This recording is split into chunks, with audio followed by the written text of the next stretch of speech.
wafdi uu hogaaminayo gudoomiyaha ku-xigeenka ololaha wadani mudane Saleebaan Ibraahim Maxamuud ayaa maalintii labaad ee ololaha xisbiga wadani kormeer ku tegay deegaano hoos yimaada gobolka Togdheer oo ay kamid ahaayeen tuulada Xorfada degmada Qoyto kala sharka sidoo kale safarkan waxa ku wehelinayay gudoomiyaha degmada xisbiga wadani Cawil Cabdilaahi iyo mas'uuliyiin kale codkana ninka wax lagu taabsiinaya ma siina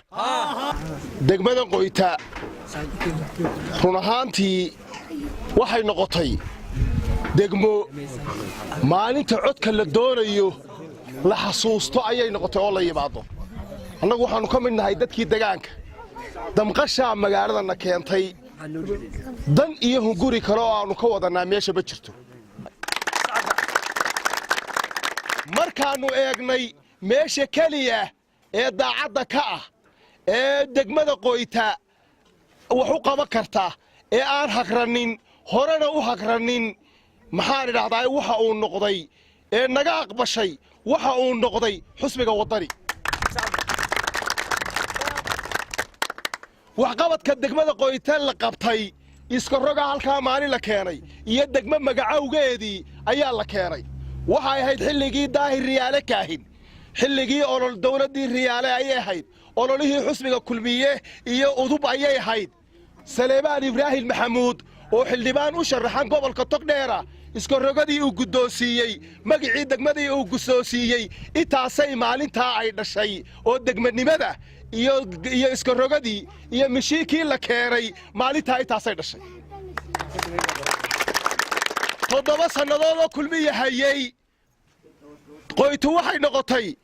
marka Hargeysa shaarida laga soo cabo meel tarag xashiishka lagu tuuray noqotay marka Burco City Plaza iyo maxaa ku dhahay Burco hoteelada Burco laga soo dhargana xashiishka daasada shaarida baa lagu tuuraa wax allaala wax loo qabtay haba yaraatay ma jirto wariiga maanta la keenay toobad aan la aqbalay mu ka dhigay 7 sanadood bay Qoyto biyalayd wax allaala wax meydka lagu maydho hadii la waayo Burco booyad loo keenaa haddaba fahamtay toorigaasi waa toobada la aqbalay weey ayu muslimka looga dhigay ee xawlmeedka dhaafay taale inuu xusbiga kulmiye inaga socday waxa idinku filan mas'uuliyiintii xilalka hayay ee salariga dawladda qaadanayay ee maalinba goosas casilayo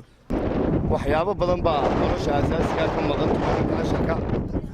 oo ay ka mid yihiin xanaanadii ambalaaskii adeegyadii asaasiga ahaa oo dhan baa ka maqan waxaanu annagu ballan qaadaynaa haddii talada ilaahay nagu guuleeyo in aanu adeegyada asaasiga waxbarashada iyo caafimaadka iyo biyaha oo nolosha kowka inaanu